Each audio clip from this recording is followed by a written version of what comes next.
Olá, seja bem-vindo ao Painel Político. Nesta semana, a gente vai mergulhar fundo nos bastidores do poder aqui em Rondônia. Tem de tudo um pouco, desde os cofres da Prefeitura de Porto Velho até uma mudança que, olha, pode mexer com o bolso de muita gente no campo.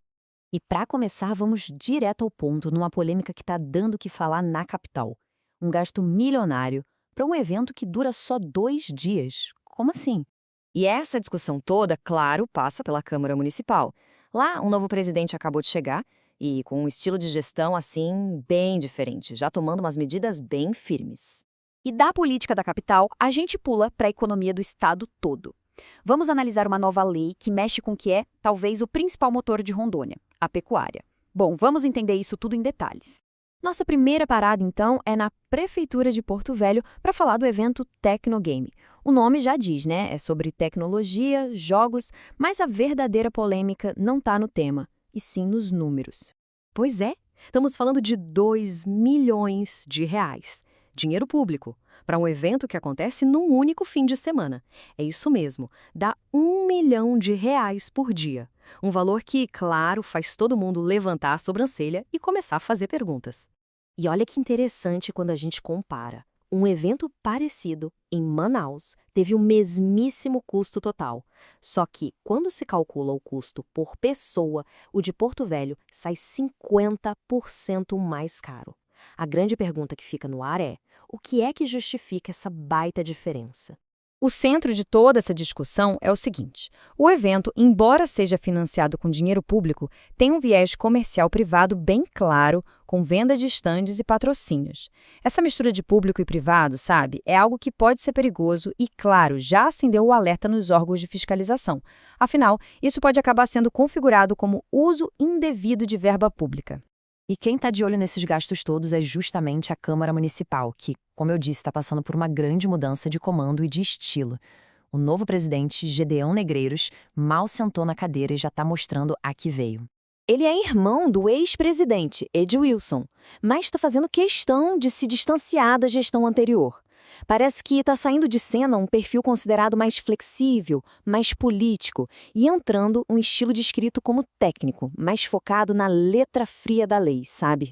E não é só discurso, não. As primeiras ações já foram de impacto. Ele passou um pente fino nos gastos internos da Câmara e já entrou na Justiça para brigar por 0,5% do orçamento, uma verba que é essencial e que a Prefeitura tinha cortado. A frase que está circulando lá nos corredores do poder é exatamente essa, que ele tem CPF próprio. E no bom e velho português, isso quer dizer que ele não é só uma extensão do irmão. Gedeão está ali para construir a própria identidade política, mostrando um perfil de gestor bem mais austero e independente. Agora, vamos sair um pouquinho de Porto Velho e olhar para o estado inteiro, para a economia. O governo sancionou uma medida que vai impactar diretamente o agronegócio, mais especificamente a pecuária de corte. A mudança toda é no ICMS, o principal imposto estadual, aquele que incide sobre praticamente tudo que a gente consome. E mexer na alíquota de um setor tão forte como o da pecuária é uma decisão que gera consequências em toda a cadeia produtiva. A alíquota para a venda de gado para abate em outros estados caiu para apenas 4%. O que isso significa na prática? Que o gado de Rondônia fica mais barato e, portanto, mais competitivo nos grandes mercados consumidores do país. É um estímulo bem claro à exportação. Mas, atenção, o benefício não é para todo mundo e tem regras bem claras. O gado precisa ir para alguns estados específicos, o produtor tem que contribuir com o Fundo de Sanidade Animal, o que é uma contrapartida importante para o setor inteiro, e existe um prazo e um limite de animais. Ou seja, é um incentivo com começo, meio e fim. E a gente sabe, né, por trás de decisões técnicas como essa, de reduzir o imposto, sempre existe uma filosofia de gestão, uma forma de pensar a política. E foi exatamente sobre isso que o senador Confúcio Moura refletiu há pouco tempo. O senador defende que uma boa administração pública não deveria ter partido, não deveria ter lado. Para ele, na hora H de resolver os problemas reais da população, essa discussão ideológica entre direita e esquerda acaba mais atrapalhando do que ajudando. E ele aponta áreas bem práticas, como educação de qualidade, estradas boas e a regularização de terras como necessidades básicas, como direitos de todo cidadão que estão acima de qualquer bandeira partidária. O foco, segundo ele, tem que ser um só: entregar resultados.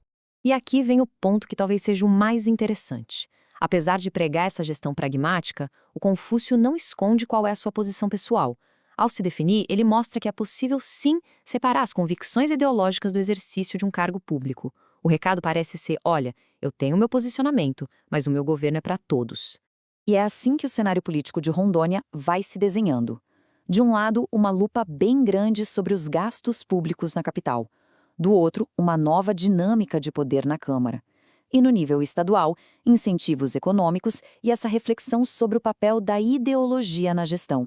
Com todas essas peças se movendo no tabuleiro, a grande questão que fica para a gente pensar é essa: quem sai ganhando com tudo isso?